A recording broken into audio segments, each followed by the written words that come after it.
Invitar a abrir tu Biblia en el libro de Romanos capítulo 1, versos 16 y 17.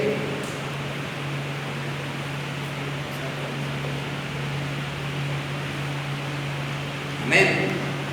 Libro de Romanos capítulo 16, 17. Yo lo voy a leer en la versión NBI. Tú tienes ahí también la versión esa en la pantalla. Dice: a la verdad no me avergüenzo del Evangelio, pues es poder de Dios para la salvación de todos los que creen, de los judíos primeramente, pero también de los gentiles. De hecho,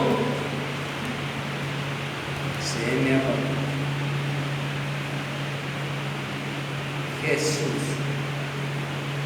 Vamos a volverlo a leer, perdón. Porque no me avergüenzo del Evangelio, porque es poder de Dios para salvación a todo aquel que cree, al judío primeramente y también al griego.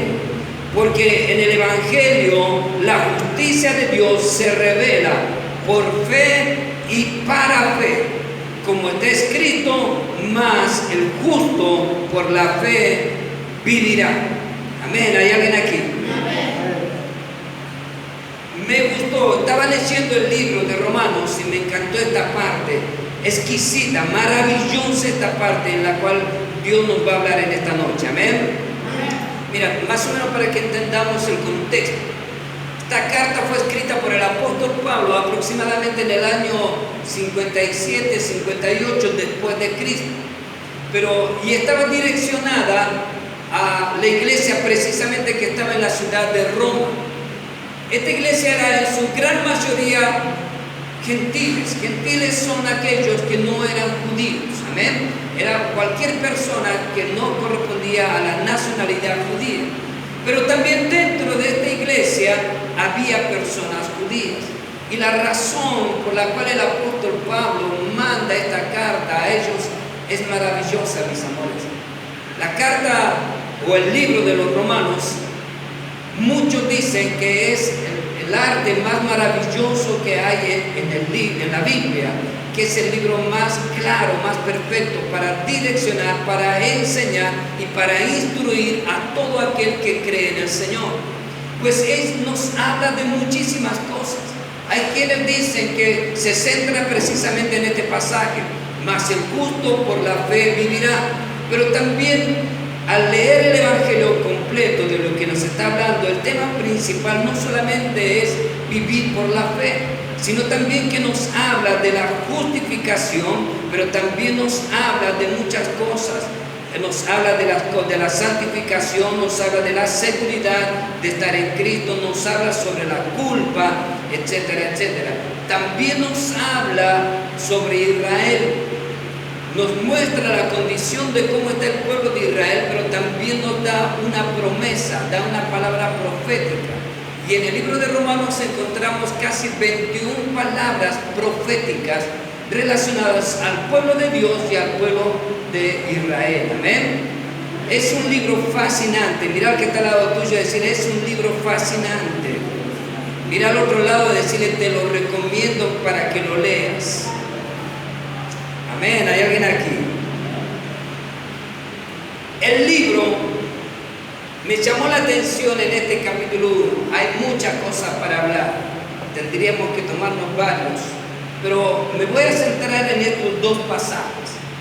Y me llamó la atención por la cual el apóstol Pablo dice: no me avergüenzo del Evangelio. Y uno podría decir lo siguiente: ¿cómo es posible que el apóstol Pablo, el mismísimo apóstol Pablo, tenga que estar diciéndonos: yo no me avergüenzo del Evangelio? Le escribe a una iglesia no muy grande, pero sí ubicada en un lugar muy importante, en la ciudad de Roma, la capital del Imperio Romano. Hay quienes dicen de que en la misma casa de César había un grupo de cristianos que también se reunían y escuchaban la palabra o compartían la palabra. Amén. Ahora bien, el apóstol le dice: no me avergüenzo del Evangelio. Y yo me puse a pensar, ¿por qué razón el apóstol, que estaba, cuando escribe esta carta, estaba haciendo su tercer viaje misionero? Muchos dicen que estaba cerca de la ciudad de Corinto o Éfeso, pero que él se anime a escribirle a la iglesia de Roma y le diga: miren, mis amores, yo no me avergüenzo del evangelio porque es poder de Dios. Ahora, debemos entender lo siguiente: ¿por qué razón el apóstol Pablo dice yo no me avergüenzo del evangelio? Porque en esa época ser cristiano, ser un mensajero del evangelio no era una cosa fácil, sencilla. Era muy complicado ser cristiano en esa época. Hoy tenemos la libertad, gracias a Dios. Podemos compartir el mensaje libremente, podemos expresar nuestro pensamiento, etcétera, etcétera. No hay nadie que nos los impida. Amén. Ahora, en esa época había así muchos problemas. Para el Imperio Romano o para la gente, cuando leemos el pasaje, dice al judío primeramente, también al griego, y obviamente le está escribiendo a los que están en Roma, vale decir a los romanos, y por ende también a los gentiles. O sea que más o menos se está metiendo 3 nacionalidades y está diciendo para todo el mundo en general también. Les está diciendo y les da a entender de que no hay nada más intolerante. En esa época no había nada más intolerante que el evangelio en esa época. Número 1, para los romanos, ¿por qué? Porque los romanos tenían a César. El César era la persona de mayor autoridad en el imperio. A él se le debía respeto, sumisión y en algunos casos adoración. No había palabra más alta y más autorizada que la palabra del César. Si el César decía, o lo habrás visto en las películas, que moría tal persona moría. O en las películas habrás visto el dedito, el pulgar para arriba, y cuando hacía así, significaba la muerte. Eso lo hacía en el Coliseo romano. Amén. Ahora, para los romanos, el evangelio era algo loco y a la vez era algo que los ofendía a ellos. Porque vuelvo a reiterar, el César era la autoridad máxima, pero ahora vienen los cristianos. Los cristianos dicen, el César no es el más importante, ni la palabra del César es lo más importante, y mucho menos el César se merece adoración. La adoración, el respeto, la sumisión se lo merece Cristo. Y para los romanos eso era rebelión. Y eso se pagaba con muerte. Porque incluso los ofendía también. ¿Por qué? Porque vuelvo a reiterarte, ¿cómo es posible que un hijo de un carpintero, nacido en una ciudad sin importancia, ese tenga el atrevimiento de considerarse mayor que el César? Mayor que el que gobernaba el imperio más grande de aquella época, mayor que la palabra que él pueda soltar. ¿Cómo es posible? El evangelio no puede ser tan ridículo de querer poner a una persona insignificante para ellos y ponerlo en el primer lugar. Entonces cada vez que a alguien le predicaba el mensaje a un romano decía, no, vos estás loco. ¿Cómo puede ser que me vengas a predicarle a alguien, a hablar de alguien que es mayor que el César? Decir que el Cristo, que Jesús es mayor que el César, tú estás loco. Estás mal de la cabeza. Esto es intolerable, esto es una rebelión, esto es lo más tonto que he escuchado. Para los judíos, hablar y que alguien les predique sobre Jesús también era ridículo, porque también ellos pensaban que el Mesías iba a venir y los iba a librar del imperio opresor, que iba a venir con un gran ejército, que iba a sacar a todos los pueblos opresores y que se iba a sentar en el templo y iba a ser adorado. Y Jesús fue todo lo contrario. No vino con un gran ejército, no vino tampoco y liberó a toda la nación judía de la opresión romana, no. Vino e hizo todo lo contrario. Habló con palabras de amor, insistiendo en que las personas se vuelvan al Señor. Y aun aunque muchos sabían que Jesús había cumplido algunas profecías respecto a su vida, no creían, porque para ellos el Mesías tenía que sentarse en el templo y liberar al pueblo. Y Jesús murió en una cruz. ¿Cómo puede ser que el Mesías que esperamos, decían los judíos, haya muerto en la cruz? Es ridículo. Por lo tanto, Jesús no es el Mesías, porque murió en la cruz. Y nuestro Mesías no tenía que morir. Nuestro Mesías tenía que sentarse en el templo. Para los judíos también el Evangelio era ofensivo. Era ridículo. Era una palabra que no valía la pena escucharla, porque no les cabía en la mesa que su Mesías hubiera muerto en la cruz.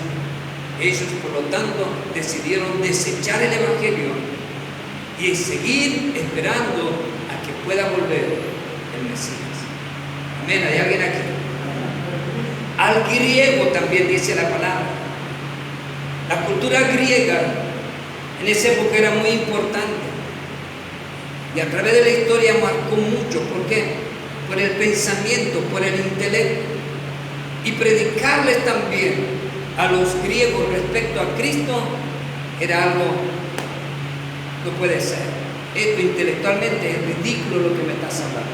Esto no cabe en la cabeza, porque si tú pensaras un poco, te darías cuenta que lo que me estás predicando no sirve.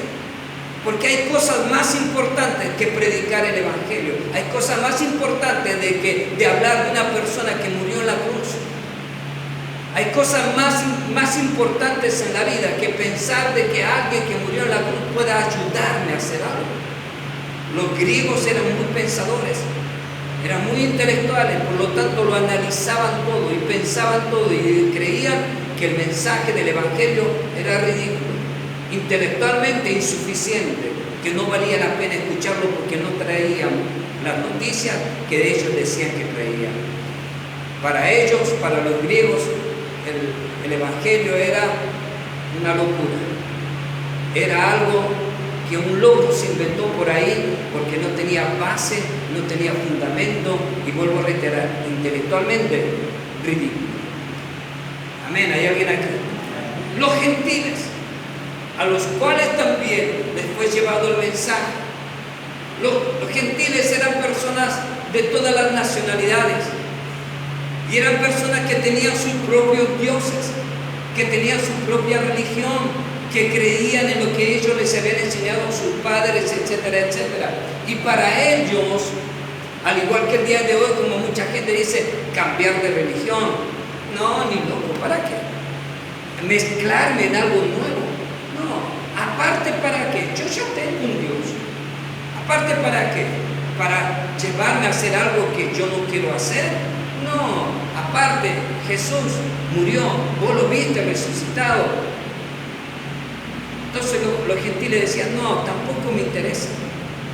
Por eso la predicación del Evangelio en esa época era intolerante, era ofensivo, era ridículo de que alguien pudiera predicarles el mensaje.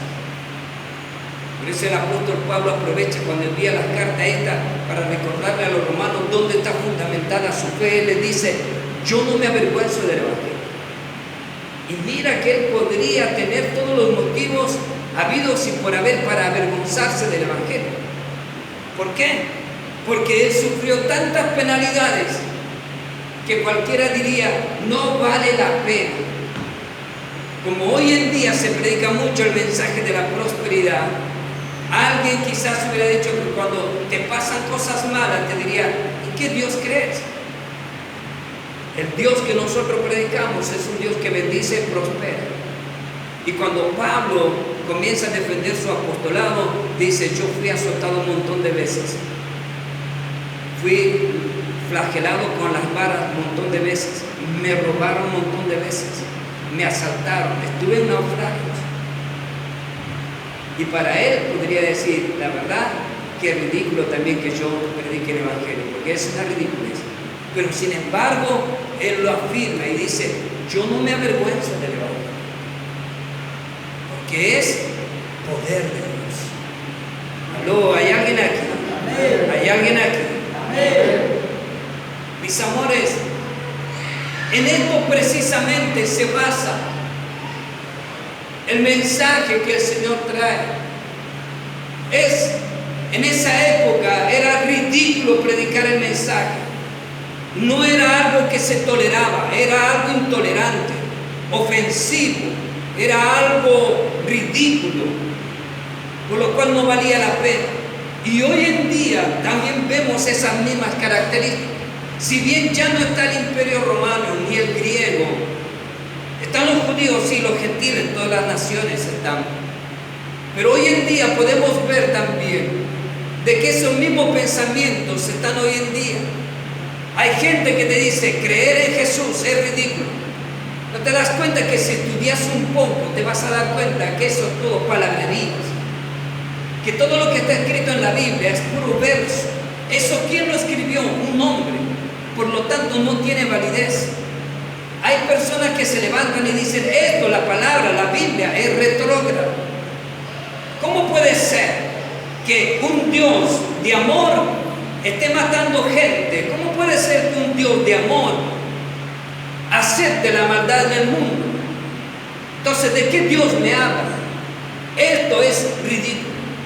Hoy en día, ese mismo pensamiento se los ve al grupo de evangelismo que sale, al grupo que salen a las calles y predican el mensaje. Siempre se van a encontrar con este tipo de objeciones.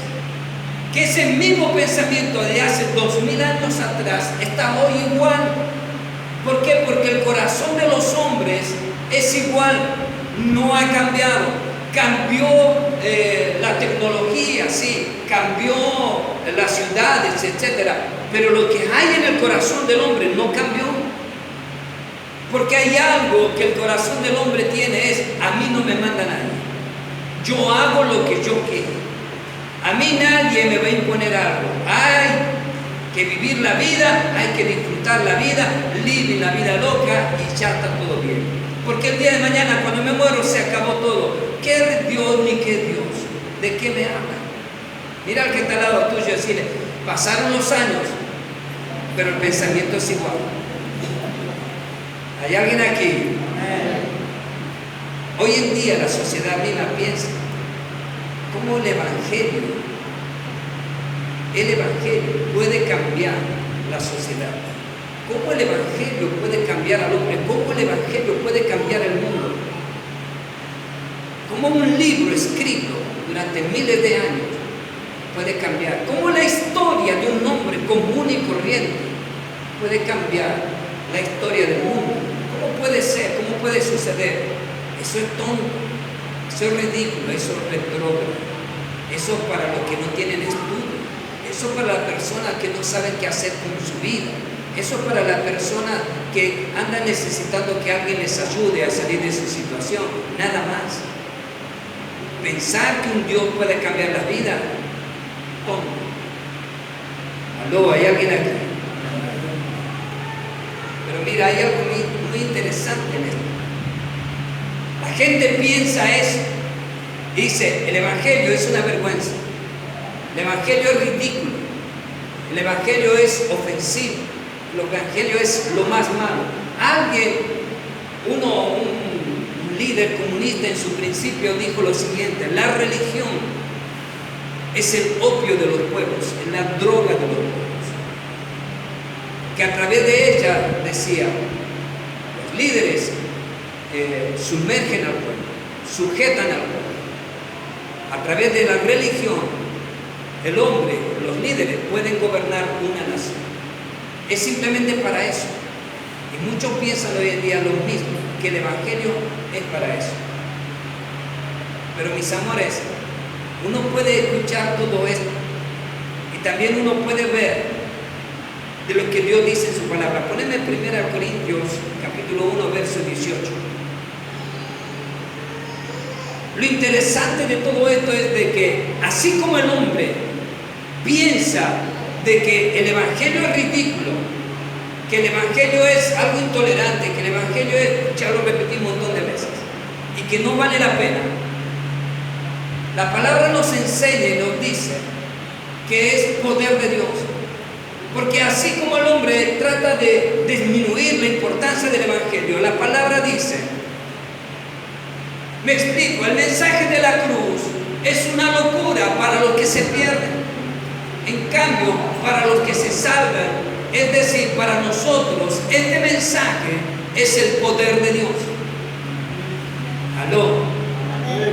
Seguimos. Pues está escrito, destruiré la sabiduría de los sabios, frustraré la inteligencia de los inteligentes.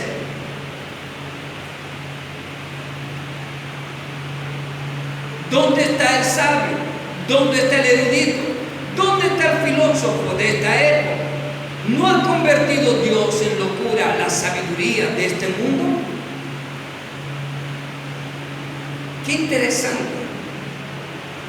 El mundo trata de ridiculizar el mensaje del Evangelio. Y a la vez, Dios ridiculiza al hombre precisamente por el mensaje del Evangelio. Porque así como el hombre trata de deshacerse de Dios y de su mensaje, Dios a través de ese mensaje que es una locura, y una vez más lo reitera el apóstol, es una locura. Ya le dije las definiciones que había en esos pensamientos que había en ese. Es una locura pensar eso, pero Dios utiliza la locura, lo que desechan los hombres, lo que los hombres ignoran, lo que los hombres tratan de hacer desaparecer, porque no hay libro, no hay un mensaje más atacado en toda la historia de la humanidad que el mensaje del Evangelio, y que la palabra de Dios, que es la Biblia, a través de la historia es el libro, es el mensaje más atacado. Pero a través de este mensaje Dios también los pone en ridículo a todos los hombres, porque les dice, ¿dónde está el sabio? ¿Dónde está el filósofo? ¿Dónde están los intelectuales? Porque no entienden el mensaje de la cruz, no entienden que esto es poder y potencia de Dios. No se trata de una simple palabrería, no se trata de que un pensamiento te va a salvar, no se trata de que algo, una forma de moverte en la vida, un hábito te va a poder cambiar. Dios les está diciendo, lo único que puede salvarle a ustedes es el mensaje. El mensaje, el Evangelio, las buenas nuevas de salvación. Pero mis amores, ¿sabes qué es el Evangelio en sí? ¿Qué es lo que uno predica en sí? Es ni más ni menos que la obra redentora de Cristo. Y así como el hombre piensa y trata por todos los medios de encontrarle una solución a todas las cosas, Dios pone lo más sencillo, lo más simple para avergonzarnos. Porque el hombre puede haber crecido en ciencia, en tecnología, el hombre pudo haber crecido en conocimiento, en intelecto, pero no puede encontrar la respuesta o la solución a lo que lleva adentro, que es la salvación, la liberación del pecado de su vida. Puede pensar mucho, puede hacer muchas cosas. Hoy en día se llegó al espacio, etcétera, etcétera. Tú ya conoces todo. Pero aún y así, el hombre puede resolver su gran dilema, que es, ¿qué hago con mi pecado? ¿Qué hago yo con mi vida? ¿A dónde voy a llegar después de la muerte? No tiene respuestas. Y Dios tiene una simple respuesta que los demás lo consideran locura. Es decir, creer en una persona. El Señor dice en su palabra, la paga del pecado es la muerte. Y el hombre dice, qué ridículo. Y Dios agrega, mas la dádiva de Dios, el regalo de Dios, es la vida eterna. Y el hombre dice, ¿cómo puede ser algo tan simple? Esto es una locura. Esto es algo que no podemos entenderlo. ¿Cómo un simple mensaje puede cambiar la historia? como un simple mensaje, la obra de Cristo en la cruz. ¿Cómo pues eso puede cambiarnos? ¿Cómo eso puede quitarnos el peso del pecado? Precisamente Dios sigue diciendo, es a través de esa locura. Lo que el hombre considera lo más ridículo, Dios lo considera, lo utiliza como lo más grande. Porque Dios en su palabra también aclara, dice, lo más sabio de los hombres, lo más necio, de los hombres, utiliza a Dios para avergonzar a los más sabios, lo más débil para avergonzar a los más fuertes. Los hombres consideran una necedad del Evangelio, el mensaje, y Dios lo utiliza para salvar al hombre. ¿Aló? ¿Hay alguien aquí? Ahora la pregunta sería, el mensaje del Evangelio, ¿qué es lo que nos marca? Salvación. La pregunta es, ¿salvación de qué? Hay algo que el hombre, vuelvo a reiterar, puede conocer mucho, puede prepararse mucho, pero no sabe cómo salir de lo que lo atrapa espiritualmente, el pecado. Pero cuando leemos el mensaje dice, porque el Evangelio, porque no me avergüenzo del Evangelio, porque es poder de Dios para salvación a todo aquel que cree, al judío primeramente y también al griego. Porque, mira, y escucha atencionmente, porque en el Evangelio la justicia de Dios se revela por fe y para fe, como está escrito, mas el justo vivirá por la fe. Pero poneme el verso 18, por favor. Y aquí está la respuesta a esto. ¿Salvación de qué? No tanto del pecado, sino también dice, porque la ira de Dios se revela desde el cielo contra toda impiedad e injusticia de los hombres que detienen con injusticia la verdad. Vuelvo a reiterarlo. Porque la ira de Dios se revela desde el cielo contra toda impiedad e injusticia de los hombres que detienen con injusticia la verdad. Vale decir, el Evangelio es locura para el hombre. ¿Por qué? Porque nos trae un mensaje de salvación. ¿Salvación de qué? Del pecado, sí, primero. Segundo, ¿de qué? De la ira de Dios. Porque la gente hoy en día, vuelvo a reiterar, que piensa y dice, ¿cómo puede ser un Dios que es lleno de amor venga y quiera castigar al hombre? Y te voy a decir una gran verdad. En toda la Biblia no hay una persona que hable más del infierno que Jesús.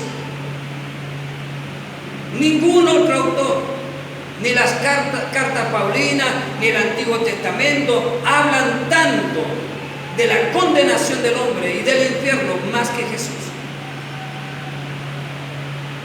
Hablan de muchas cosas, lo mencionan, pero el que más veces mencionó la palabra infierno y condenación es Jesús. Y la gente dice, ¿cómo puede ser entonces que un Dios de amor nos condene? ¿Cómo puede ser que un Dios de amor permita toda esta maldad?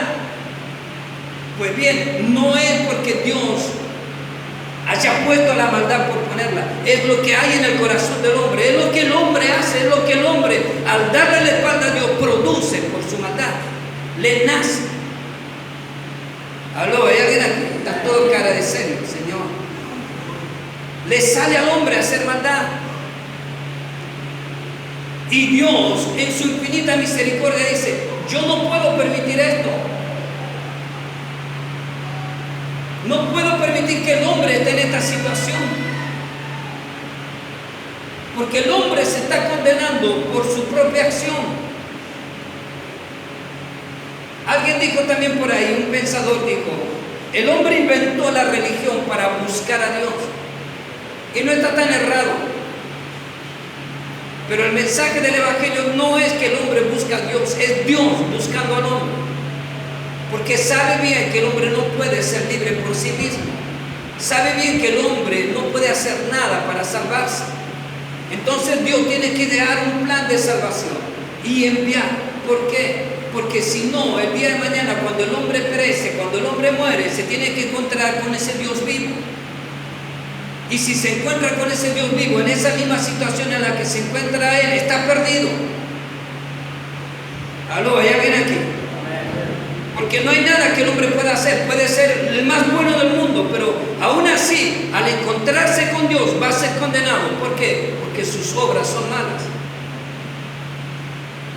La Biblia dice en el libro de Isaías, capítulo 64, porque todas nuestras justicias son como trapos de inmundicia delante de Dios. Entonces, ¿cómo puede ser un Dios de amor venga y también nos condene y nos juzgue? Mira, es simple. Dios tiene que enviar a Dios para librarnos de Dios. Aló. Dios tiene que enviar a Dios para librarnos de Dios. ¿Cómo es esto, pastor? ¡Qué locura! Sí, el mensaje es locura. La palabra es locura.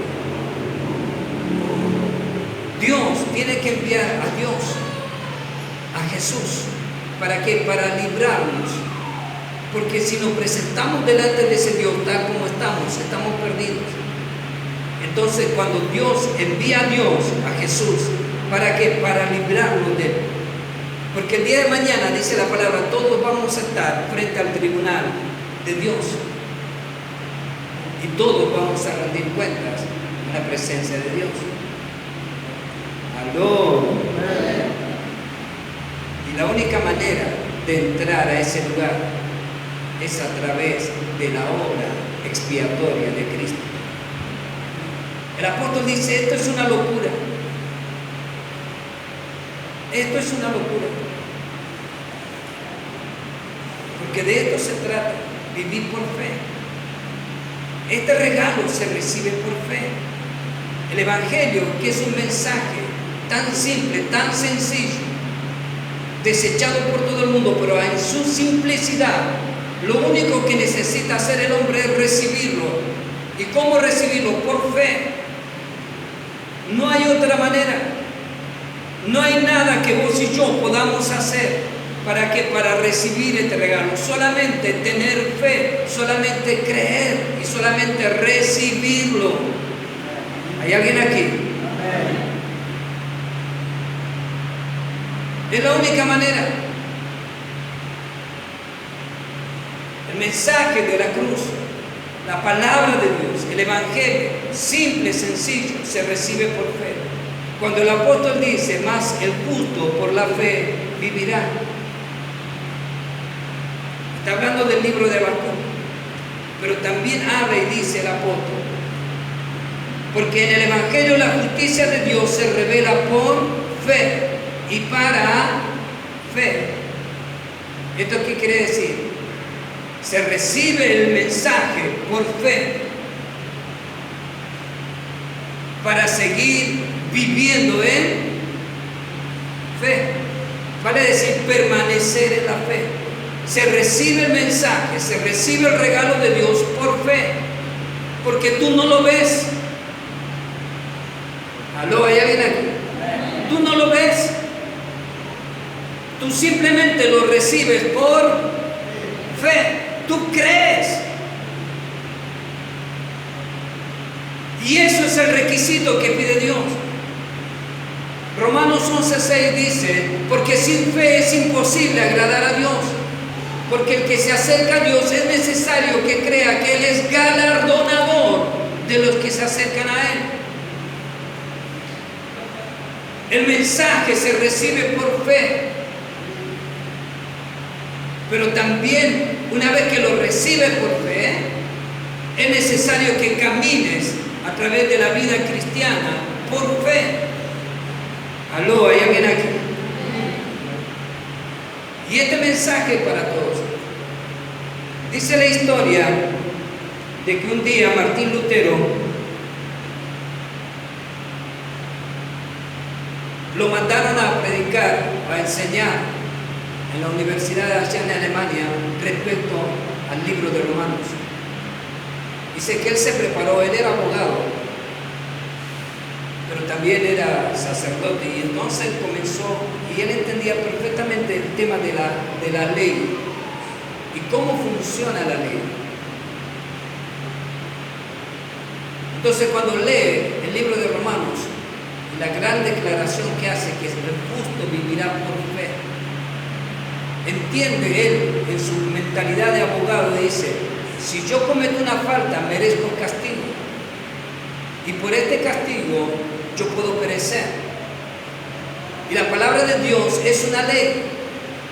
¿Aló? ¿Hay alguien aquí? Es una ley. La palabra de Dios es una ley, es un mandamiento. Entonces saca en conclusión Lutero y dice: si yo no guardé los mandamientos, entonces por consecuencia estoy condenado. Y si estoy condenado, estoy muerto. Pero ahora cuando lee la palabra, dice que el justo vivirá por fe y recibe que el mensaje de salvación por fe. Vale decir, él en su pensamiento de abogado dice: entonces quiere decir que la ley no me sirve para ser salvo, porque por las obras de la ley nadie fue salvo. Es lo que dice el apóstol en el libro de Efesios capítulo 2. No es por obras, para que nadie se gloríe. ¿Aló? ¿Hay alguien aquí? No es por obras. Entonces se le hace la luz, como diríamos a Lutero, y entiende que todo lo que él hacía era simplemente un hecho religioso, algo que no valía la pena porque era infructuoso. Porque según la cronología y según la biografía de Lutero dice de que cuando él iba y se confesaba en la iglesia católica y se confesaba, los que lo confesaban sabían que tenían que quedarse con él mínimamente 2 a 3 horas, porque él confesaba y confesaba. Y cuando salía de ahí, muchas veces se volvía nuevamente a entrar y se volvía a sentar y volvía a confesar sus pecados. Pero hasta el día en que conoce y se le hace la luz y se le hace la revelación de que ya no es por obras, no es guardando la ley, sino que es simple recibir el mensaje, que es simplemente recibir el regalo de Dios. Él entiende entonces de que ahí, cuando entiende esta palabra, va y clava en la puerta de la iglesia sus dogmas, no me acuerdo muy bien la palabra, perdón, y clava ahí y desafía toda la literatura católica, diciendo: todo lo que hicimos es en vano, todo el conocimiento que teníamos es en vano, todo lo que pensamos que teníamos que hacer para ganar el cielo es en vano. Lo único bueno de todo esto es simplemente recibir lo que Dios ya hizo por nosotros. Cuando Lutero piensa esto, cuando Lutero recibe esto, la historia de la iglesia protestante cambia, la historia de la iglesia católica cambia, y por lo tanto también cambia nuestra vida.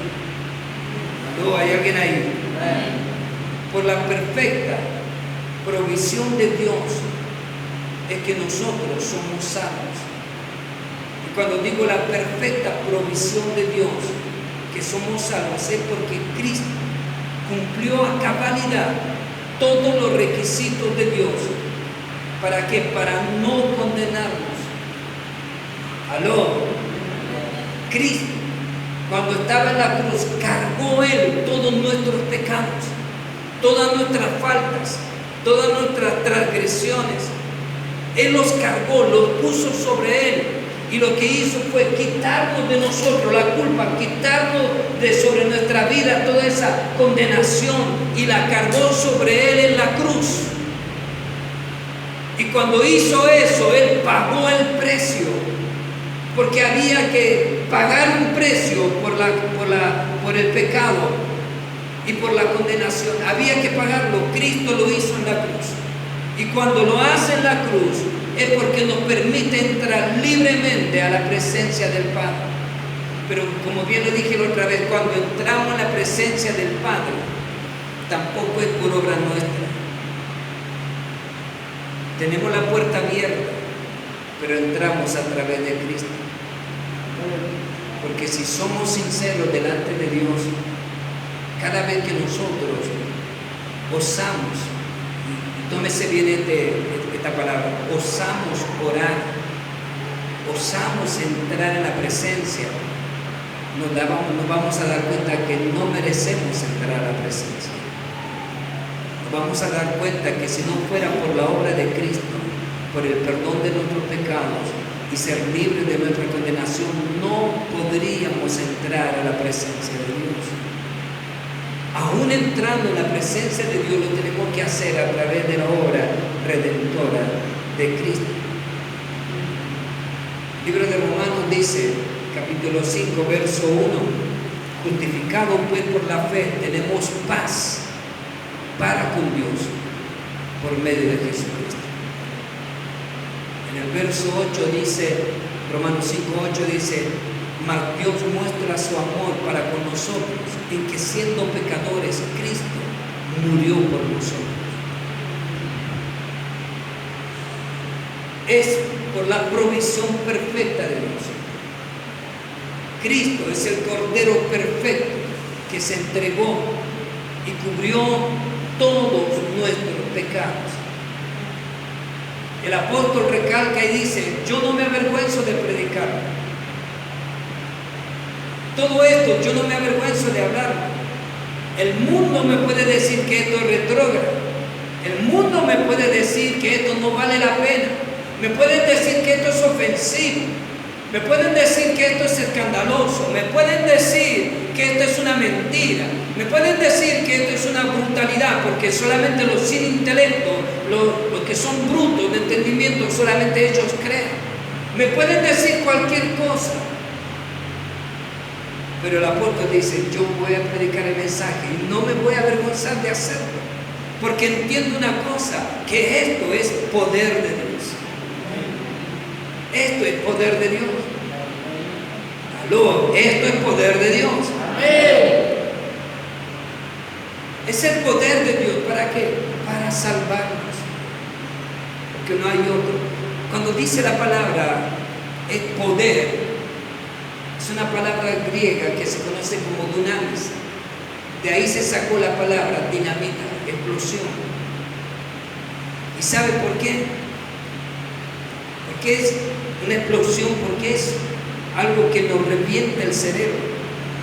Es algo que no cabe en la mente, que algo tan simple, tan sencillo, que es tan solamente creer pueda cambiar el rumbo de nuestra vida. Hoy le predicamos a las personas, ¿y cuántas veces te ponen la misma excusa? Piensan que tienen que hacer un peregrinaje de 7 días, caminar de rodillas, prefieren hacer eso porque piensan que algo yo tengo que hacer para que Dios me escuche, algo tengo que hacer para que Dios me perdone, algo tengo que hacer.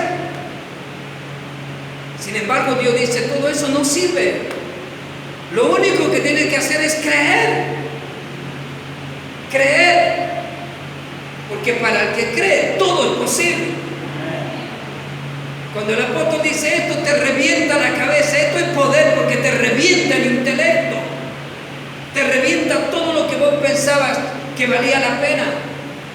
Por esa razón el apóstol Pablo dice en Filipenses, todo lo que yo tenía antes lo considero por basura, con tal de encontrar a Cristo, con tal de alcanzar a Cristo. Todo es basura, ya no sirve, porque ahora tengo un nuevo pensamiento, ahora tengo una nueva visión, ahora puedo entender lo grande que es Dios, ahora puedo entender el amor y la misericordia de Dios, ahora puedo entender por qué Cristo tuvo que venir al mundo. Ahora puedo entender a cabalidad lo que dice Juan 3:16, porque de tal manera amó Dios al mundo. Y ahí yo pondría mi nombre, y en vez de decir mundo, diría, porque de tal manera amó Dios a Víctor. Porque Víctor no tenía ninguna capacidad de ser salvo. Y ahí puedes poner tu nombre. Porque hagas lo que hagas, No puedes hacer nada. Solamente por el amor de Dios, solamente por el mensaje de la cruz, solamente por las buenas nuevas del Evangelio. Y si tú no lo crees, vas a pensar que es una locura. Pero si lo crees, te vas a dar cuenta que es poder de Dios. Te va a reventar el cerebro, te va a reventar el alma, te va a reventar la vida. Pero ¿cómo que te la va a cambiar? Te la va a cambiar. Amén. ¿Hay alguien aquí? Te la va a cambiar. Debemos predicar. Debemos predicar el mensaje. Por una simple razón. Porque debemos entender de que el hombre no tiene salvación por sí mismo. Debemos predicar el mensaje. Porque un día el hombre se va a presentar ante Dios y no tiene escapatoria. Debemos predicar el mensaje. Porque un día esa persona se va a presentar ante Dios y la misma justicia de Dios nos va a condenar. Debemos predicar el mensaje para que el día de mañana, cuando la gente se presente ante Dios, pueda tener, vamos a decir así, un salvoconducto diciendo: acá tengo lo que Cristo hizo en la cruz por mí, y esto me permite presentarme ante ti. Tenemos que predicar el mensaje para que la gente no se pierda. Debemos predicar el mensaje para que las puertas del infierno no sigan tragando personas. Hoy en día te pueden llamar ridículo, te pueden llamar lo que sea, loco, tonto, aleluya, gloria a Dios, te pueden tildar de mil cosas. Pero no te preocupes. Le pasó a Pablo, le pasó a los discípulos, le pasó a todos los que predicaron el mensaje. No te preocupes por eso. Preocúpate de predicar el mensaje, de llevar el mensaje. Escuchen, como dice el profeta, escuchen o dejen de escuchar. Nuestra misión es predicar el mensaje y no avergonzarnos de ello.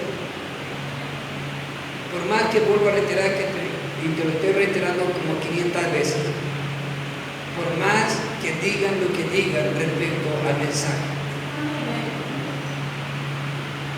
que digan lo que digan respecto a la palabra, digan lo que digan respecto a la iglesia, digan lo que digan respecto a Jesús, digan lo que digan respecto a Dios, debemos seguir predicando el mensaje. Termino con esto. Noé predicó durante 120 años, diciéndole a la gente de su época: va a llover y Dios va a castigar a todo el mundo por la maldad que están haciendo. Y nadie le creyó. Predicó durante 120 años y no se salvó ni uno. La razón fue porque tenían las mil excusas que la gente sigue poniendo hasta el día de hoy. La gente seguía diciéndole a Noé: llover, ¿qué es llover? ¿Una barca? ¿Para qué? ¿Juntar los animales? ¿Para qué? ¿Que Dios va a destruir? ¿Qué? ¿Dónde está Dios? ¿Cómo un Dios de amor nos va a destruir? Él predicó durante 120 años. Y lo único que se salvó fue su familia. Mira, yo te animaría,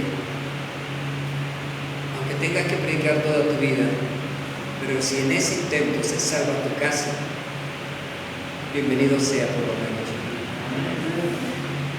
Aunque no se salve nadie, pero si se salva tu casa, porque mira, es una promesa de Dios. Dice: cree en el Señor Jesucristo y serás salvo tú y toda tu casa. La promesa está, predícalo. que qué triste sería llegar allá al cielo, estar de fiesta con Jesús, estar sentados en las bodas, celebrando, y de repente mirar para un costado y mirar que allá abajo en el infierno está la persona que tú más amas. ¿Todo por qué? Porque no predicamos el mensaje. Debemos predicar el mensaje y no avergonzarnos de ellos, por más que diga lo que diga. Inclina tu cabeza. Que el Evangelio, en el Evangelio la justicia de Dios se revela por fe y para fe, porque está escrito: el justo por la fe vivirá. Padre, en esta noche te damos gracias. Gracias por tu palabra. Gracias por hacernos ver, Señor, de que tú estás en control de todo. Gracias porque somos portadores de las buenas nuevas de salvación. Gracias porque tú estás con nosotros todos los días de nuestra vida. Y gracias por hacernos pregoneros de tu verdad, de hacernos personas que llevemos tu mensaje a todo aquel que quiera recibirlo. Y al igual que Pablo, todos los que estamos acá y nos están viendo por Facebook puedan saber, Señor, de que predicamos este mensaje porque es locura para el que se pierde, pero que no nos cansaremos de hacerlo y tampoco nos avergonzaremos de hacerlo, porque esto es poder de Dios.